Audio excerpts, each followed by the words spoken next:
One second. We are now live on Facebook.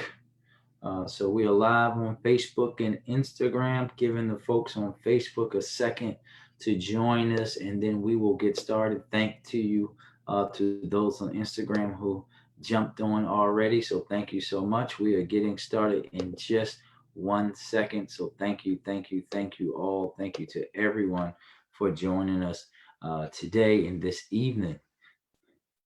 Thank you, thank you. It's great. I'm grateful to serve the city of Baltimore. So thank you all for having me to serve. I'm going to continue to do that as long as you will have me. I will serve Baltimore as long as Baltimoreans want me to serve. I believe that my purpose in life, I was created to serve this great city. So we are going to go ahead and get started, everyone, with the April 15th COVID Brandon's briefing. Thank you everyone again for joining us on both Facebook and Instagram live this evening.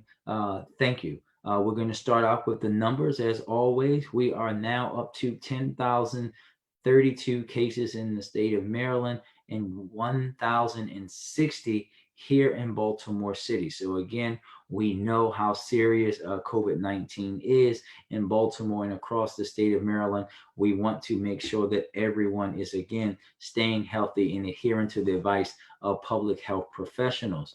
All right. Remember, a few days ago, Monday, actually, I introduced and passed at the city council level a resolution asking for Mayor Young to issue an executive order that require Baltimoreans like those in Anne Arundel County, Prince George's, Montgomery, and Washington, D.C., to actually have some sort of facial covering, mask or facial covering when we were out doing our essential business throughout the city. This is something that I didn't come up with by myself.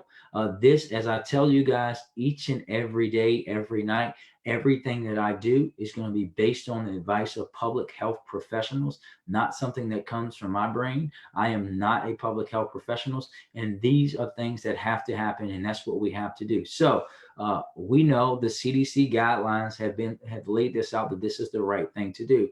Baltimore, our residents, I am advising you to wear cloth masks or other facial coverings as defined by the CDC when out in the community, and especially when social distancing measures are not possible. This includes when visiting essential businesses like grocery stores, convenience stores, pharmacies, retail food stores, and other commercial businesses. This also includes when interacting with delivery personnel from essential commercial businesses. So when people are delivering stuff into your home, this will remain in effect until the government terminates his state of emergency or the mayor rescinds his state of emergency if it lasts longer than the state one, or vice versa. This we're also required to have employers to develop policies on face covering to further push this. All public and private employers are being directed to develop internal policies around the use of face coverings and masks to promote health and safety of the workforce, which we know we talk about consistently each and every day.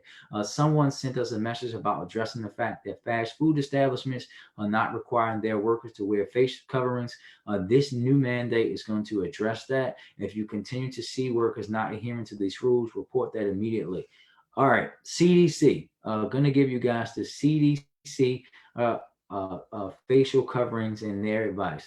Your facial covering. Make sure, we're going to make sure we put this on our Instagram, we'll put this on Facebook. We're going to continue to do that as well. Face covering should fit snugly but comfortably against the side of the face, should be secured with ties or ear loops, include multiple layers of fabric, allow for breathing without restriction, be able to be laundered and machine dry without damage or change to shape. And you can find more guidance for this at cdc.gov. Again, that's cdc.gov. I also want to talk about, we may not heard about this, and we know some folks are not taking this pandemic seriously. But for those who are not doing that, I hope the news of one of the worst outbreaks in the country being here in Baltimore City in 21215 makes you reconsider not taking this seriously. This future care lot current up in the shop, up in that industrial area, is just terrifying and disheartening for me. It's really, really terrifying. My parents live right around the corner from that facility. The fact that Baltimore is home to the second largest nursing home outbreak in the country should be a wake up call for us. And for everyone who's not social distancing or staying at home or covering their faces or just taking this as a joke, I also just want to again dispute this whole narrative that Black people can't contract COVID. That's false and irresponsible, especially when you live in a city that you know consistently Black people, as a result of things as systematic racism, inequality, things that have existed in Baltimore longer than I've been alive, have created neighborhoods and health disparities where we know that we have the health disparities that make us more susceptible. It's not our DNA; it's the conditions in which we have been living in and the things that have been happening over decades that have led to that, right? And we are not immune from this, Black people. We have to take this very seriously. It's very false and irresponsible for us to do that.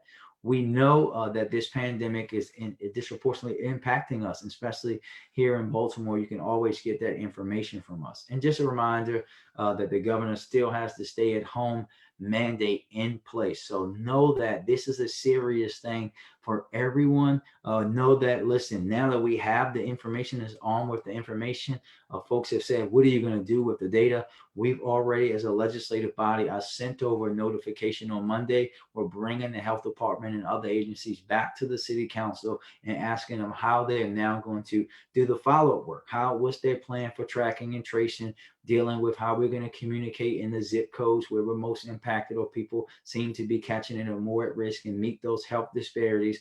That's the kind of follow-up work that we're going to do and we're leading in the city of Baltimore.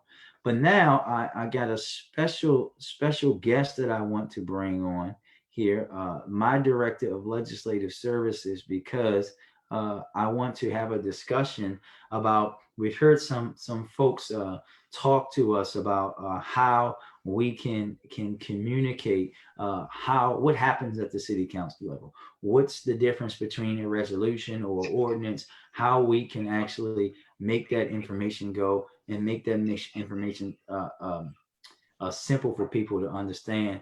Caitlin, you got to raise your, you go, you're good to go now. You're in the screen. So everyone, I just want to welcome to both on Facebook and Instagram, Caitlin Young, who is the director of my Office of Legislative Affairs in Baltimore City. And I want Caitlin he just happened to go to the wrong high school growing up, unlike his sister, but we finally got him in that good blue and gold working in my office. But I want Kalen to talk about his position, but also talk about the legislative process. Kalen, what happens when a bill, or what's the difference between a bill or a resolution or a charter amendment, but also what happens in the process from introduction to implementation? How does that impact us? How does that work? And what happens throughout that process? Yes, sir, Mr. President. And let me just start by saying, since you wanted to make a joke about high schools, city forever, for any city Knights that's watching along. First thing is, I Well, hear that I see there's before an you go echo. I'm any trying to further, implement. Kaylin, as True City Night, can you turn down one of your devices? We got a little bit of echo. Should be better now. Is that better? Yeah, you're good. Thank you. Good, good. So, my role in the president's office is essentially just to handle most of his legislation and to effectuate his legislative agenda. As you know, the council president is the top legislator in the city of Baltimore, and it's my job to make sure that legislation gets passed, make sure that we have the votes, make sure that it's addressing issues that are important and are relevant and ripe going on right now in our community and in our city. And so, right now we've been passing legislation over the last few weeks. We just started our first two virtual council meetings, the first ever and the second ever to take place in Baltimore. And so we're really excited to, really work the council members, some of which may Yep. be more technologically advanced than others, but getting them up to speed and getting them working, getting them back to work to do the business of the city. Hey, Kaylin, so let's go through some of the things that we've done recently and break down for the citizens, for the people, the difference, right? For example, we're going to start with an ordinance and talk about what an ordinance is, and we're going to connect it to COVID. So talk about the ordinance, the false statements for the state of emergency ordinance, ordinance 20-0520. Talk about what an ordinance is, in particular about what this ordinance and why we introduced it. For sure. So what an ordinance is essentially it's a bill. I'm sure many of you grew up and saw the cartoon, just a bill, and talked about how legislation goes through Congress to become law. It's the same thing in the city council, except that it's not two chambers, it's not a House and a Senate, it's just one body. And once Not that body, anymore. There used to be at one point two chambers to the city this is council, true. but This is yeah. true. But once the body passes the legislation, it goes to the mayor for signature and for passage. The bill that the president is talking about really talks about false statements made during any state of emergency. It came up as a result of COVID-19, but we made sure that it was expansive, so that way in any state of emergency, we could be protecting citizens. We've heard a lot of stories. You might have been watching news and seen stories about scammers who have been calling our seniors in particular to try to get their money. Their Trump check, as I like to call it, which is coming soon. And so we want to make sure that those individuals know that if you try to do that here in the city of Baltimore, that you're going to face a fine and that you're going to face a misdemeanor charge as well. Yep. And Kaylin, talk about this though. So I introduced that, right? Tell the folks about introduction, first reader, second reader, third reader, when it goes to the mayor, how like walk them through that process of like how we have to do that before we go on the resolution. Well, and let me just pull it real quick. I printed it out as well, just so that way I can show everybody kind of what a bill looks like. You got your header. This is everybody who signed on to the bill, your title, and then the bill language goes in right here. Um, Essentially, once the president will say to me, "Hey, Kaylin, get a bill drafted to protect our seniors from scammers." And so then I'll go and work with some of the staff in council president's office. We'll get it drafted. Once we get it drafted, we submit it to the council for introduction at a council meeting. And so this bill was introduced on Monday, at which point it's read on first reader. And first reader is exactly what it sounds like. It's the first time that it was read on the floor of the city council. And my role also in the council is to read those bills. And so I read the title and the purpose clause into the written record. And then from there, the president will assign it to a committee. This bill was assigned to the Judiciary Committee because it's a committee that handles things when there's some sort of jailing involved. It goes automatically to the Judiciary Committee. But there are many committees, and you can find a list of the committees at the council president's website, baltimorecitycouncil.com. Once it's assigned to a committee, we have the public hearing process. The committee will schedule a hearing, and at that hearing, the public can come and give their feedback, lobby for amendments. The committee might change certain wording of the bill. They might not like how I wrote it, so they want to change it and write it a little bit differently. That makes a lot of sense. Once you get feedback and more information, you might want to make those positive changes. Once you make those changes and you finalize that process, the committee will then do what's called a committee report. They'll vote the bill out of the committee, and once the committee votes it out once the committee votes it out, it goes back to the floor of the city council for what's called second reader, which is again the second time that it's read on the floor of the city council. At that point, the committee chair will report out what happened on the bill. Are there any amendments? Maybe give some substance on the amendments. The sponsor of the bill might do a quick talk, a little bit of advocacy. Sometimes you might have a little bit of debate on second reader. Second reader is also called the debate reader. And then the council will vote whether they want to send it back to committee, which happens rarely, or if they want to move forward for third reader. And third reader, again, is exactly what it's called. It's third reader. Right. So it'll wait until the next council meeting, and then the full body will finally pass the bill on third reader. It's called third reader for final passage. And if the bill passes on third reader, it goes to the mayor, or if you're on the state level, to the governor, or if you're on the federal level, to the president for passage. If the executive signs the bill, it becomes law. If the executive does not sign the bill, it'll go back to the legislature for what could potentially be a veto override. If they don't sign the bill, it's a veto. It can go back for a veto override, and that currently requires in the city council 75% of the council to vote in favor of And an Caleb, override. I'm just going to jump in for a second just to talk to folks about what happens if the mayor doesn't sign a bill and it automatically goes into law too, if they have a certain amount of time. Talk about that when folks have a certain amount of time to do it. So can you repeat your question? Can you say that one more time? I had something happen and I couldn't hear it. Yeah, I'll just say make sure that you also explain to the folks about what happens when the mayor doesn't sign a bill and just goes into law without his signature.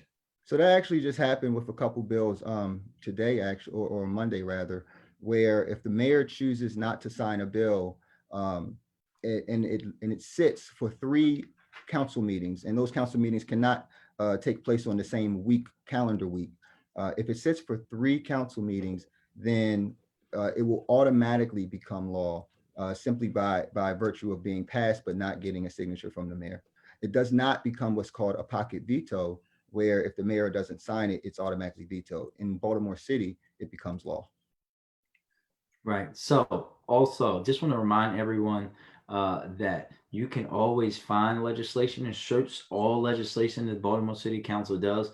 Just click baltimorecitycouncil.com, hit highlight legislation, search legislation, or just go to baltimore.legistar.com. We'll make sure that we put that information into the link as well as baltimore.legislature.com so that you can always search, see who sponsored what bills, when they're coming up, what the agendas are, what the bill actually says. And we want people to do that consistently. You can even sign up for alerts to go to your email on Legistar about different topics if you're interested in youth, crime, health, all of that information. Also, so Caitlin, there's another, we had some resolutions introduced, and we'll just, for the sake of time, talk about one, right? So, talk about the difference between a bill, ordinance, or in a resolution. We'll maybe have you come back later to talk about charter amendments, right? But let's talk about why, and I can talk about this when, we talked about the resolution I introduced Monday that will ask the mayor to have an executive order for essential business activity and resident facial covering.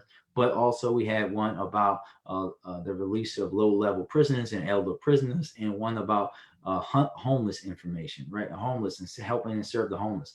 Folks have said, well, why didn't you just do a resolution? Why didn't you just write a letter, or why didn't you just do a law? Can you talk about why we would do a resolution based on what we can actually do as a council, what we can't legislate on, but also timing and ability to get it done, and also what we're trying to say. Talk about why we do resolutions. Sure. So to start, there's a bill. You have 2 types of bills. You have ordinances, and then you have resolutions. The ordinances are laws that go into effect, like the one we just talked about. It tells you to do something. It tells the government to do something. Whereas a resolution is really just a statement of the council, talking either in support of something or saying that the mayor or governor or some other body should do something. The president, in the last 2 council meetings, has put in 2 resolutions rather, that specifically speak to COVID-19 and policies that need to be passed, that he's advocating for and that the council is advocating for on those different levels. So on April the 6th, at that council meeting, the council president put in a COVID-19 update resolution that really spoke towards all of the policies and things that were taking place in Washington, making sure that the CARES Act, which is the same act that's going to cause you to get that Trump check, is making sure that bill was focused on the citizens and not just businesses and corporate interests, but to make sure that you were getting something. The president put that in. Then this week he put in what he just talked about, that resolution that called on the mayor to require everybody to wear facial coverings and face masks, so that way we can protect ourselves and one another. So why do we do a resolution instead of an ordinance? First, like he said, sometimes the council just doesn't have the power. It's preempted from passing a law because either the state has jurisdiction over it or the federal government has jurisdiction over it. And so that's what happened with the federal legislation. The city doesn't have the power to do a stimulus package. So we do a resolution that advocates for what we want to do. And then I'll say one more thing and I'll wrap up, which is, why did we do the one for the facial mask coverings? Well, the council president can't do an executive order, but we know that an executive order is the fastest way to get that done. It might take, I talked to you about first, second, and third reader earlier. It might take weeks, months for a piece of legislation to get passed, whereas a resolution calling on something can get a little bit of a faster result. You saw that the resolution was passed on Monday, and today you saw the mayor do the state of emergency the executive order for the facial coverings. Yeah, thank you, Kaylin. It's just about making sure, and oftentimes I like to talk about things that have happened through resolution that have actually come, not just in this case, an emergency, something that we need. It's also about trying to do what's the best, showcase the best leadership possible in that moment, in the way that we can do it to accomplish what needs to happen as soon as possible. Sometimes it's advocating, sometimes it's supporting other legislators at the state and federal level, like we've had to do throughout this process as well. That's right. So thank you very much. And just like to hint this up, one of the things, for example, we consistently get questions here about the police department, and you guys hear me say we'll follow up, but Baltimore Police Department, though everyone thinks it is actually a state agency. State So agency. the council has no legislative authority. I actually normally spend a lot of time in Annapolis trying to get legislation passed on BPD. Actually been leading the fight to have the police department becoming a local agency so that we have the power to legislate on it. So we are going to thank you, Mr. Young, for that great civics lesson.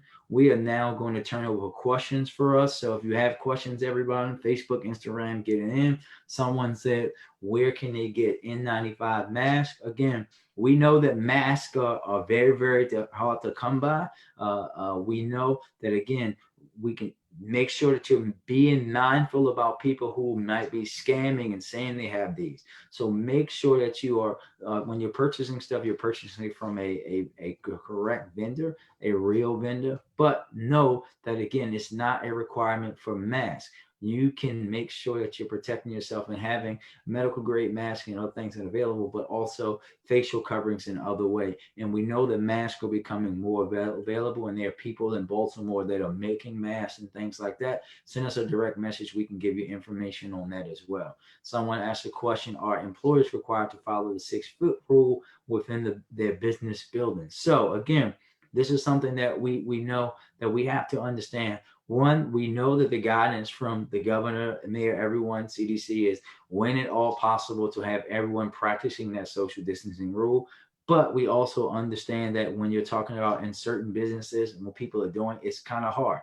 That's why the mask, the other coverings, the shields, the gowns, all the stuff that folks are doing in businesses across the city and across the country and across the world really is critically important.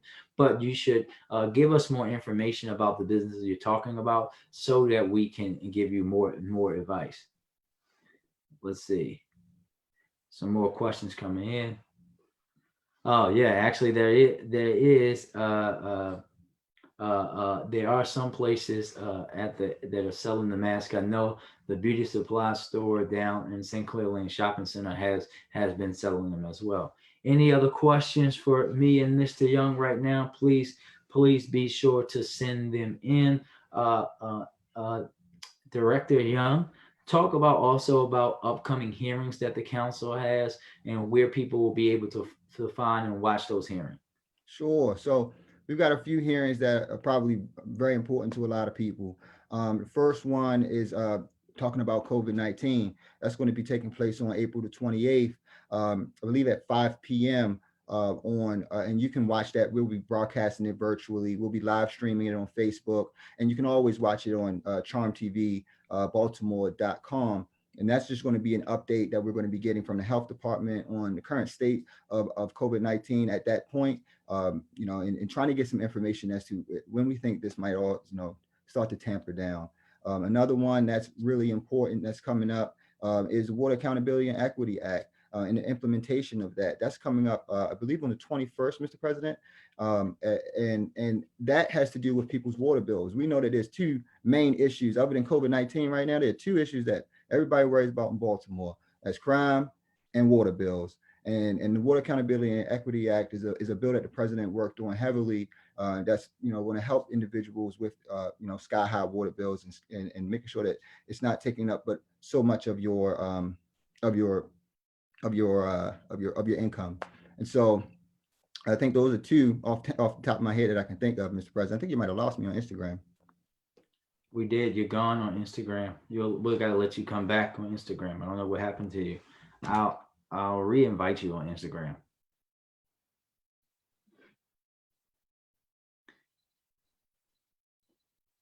We lost Kalen on Instagram. We're gonna re-invite him here.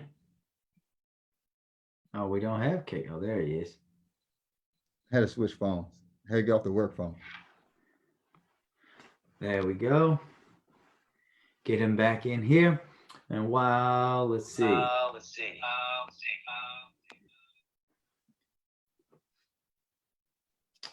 Mr. Young, are you back? Yes, sir. All right, you got to get your camera going the right way. Thank you for coming back. Welcome back, Mr. Young. Want to also lift up for everyone that we're also having a restarting our oversight. I've been having, as I've been saying, updated briefings with the police department myself, but now the committee is going to be having that. We're having a public safety oversight hearing about violence in Baltimore City with the police department on April 23rd at 2:01 p.m. You can also stream that live here at 2 o'clock p.m. live. We'll have that live on the internet as well. Let's see. Mr. Young, going to go to a couple more questions here. That's all a good question from one of our daily viewers. Uh, who can we contact if a private employer is putting their staff at risk but not adhering to the mandates?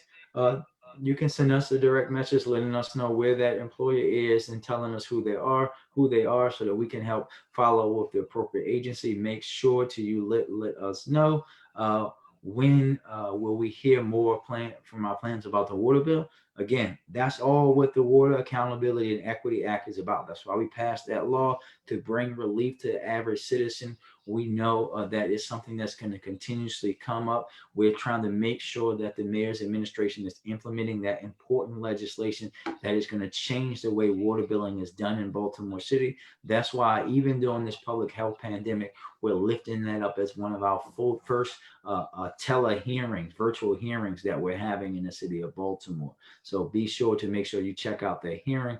Someone said, how do you want residents to participate in the legislative process during the COVID pandemic? Well, one, you guys are participating each and every day when you're interacting with me, asking me questions about legislation. Continue to do that each and every day. Mm-hmm. We want you guys watching our council meetings live on the internet, live on Facebook, live on Charm TV, so that you can see what's actually being happening there. So you don't have to get it from the media, get it for yourself, for yourselves. But also, we want you to go on to our hearings. There'll be hearings when you can testify publicly. Like, we always want to hear from you. And if you're at work and you can't do it, send an email to the chairman of the committee. We always put that information out there. Use the BaltimoreCityCouncil.com website. Make sure that you're going on the Legistar website to make sure that you can see what's going on, and things will not get by you. That's what we want you to do. We want to hear from you consistently. Call us, email us, Facebook us, do everything you can, especially during this tough time. Let's see. Mr. President, I got one more So hearing that I think might be important for go everybody. ahead. Yes, go ahead, Mr. Young. That's the BPD oversight hearing. I mean, we talk about crime, and we for Oh, those I who. just talked about that one. Oh, I'm sorry, I must have missed it. Good, Yeah, good. yeah. No, you're fine. You're fine. Uh, let's see. Someone said, "Do I know anywhere on the west side that may sell masks?" Listen, again, we know the masks are tough to come by. Remember, you can use other fabric to cover your face as well. So be sure to do that. And if we do, we'll let you know, and reach out to us if really, really concerned. We'll try to see if we can help you out in any way that we can. Let's see. Some concern. Oh, someone said, I'm concerned that while places like PG has made it mandatory to wear masks in public, why hasn't Baltimore? We have. This is something, again, that if you're just joining us a little later, I said on Monday that the mayor should issue an executive order requiring masks or facial covering of some sort. And we now have that. And actually, the governor of Maryland today said the entire state has to have that. Someone asked, "Will I invite the mayor as a special guest?" I'm not opposed to having the mayor on here, but I don't know how much he would like that idea. But I'll ask him as a special guest. I will ask him. I will ask him for sure. And let's see. Any other questions before we get out of here? Oh, someone said, "Will we have an interpreter?" Yeah. Make sure that you follow up with us, because we always consistently try to make sure that we're communicating with our individuals in the deaf community as well. And remember, you guys, you can always share your ideas of what we could be doing for us, Instagram, Facebook, but always at council president at baltimorecity.gov. Again, that's council president at baltimorecity.gov. So thank you all for joining us. Thank you, Mr. Young, for joining us. I know you got more work to do tonight. So thank you, everybody. We will see you tomorrow on Live Briefing. Be sure to follow up with us, and we will see you tomorrow. As always, thank you, thank you, thank you. And we'll see you tomorrow, everybody. Stay safe and have a great evening.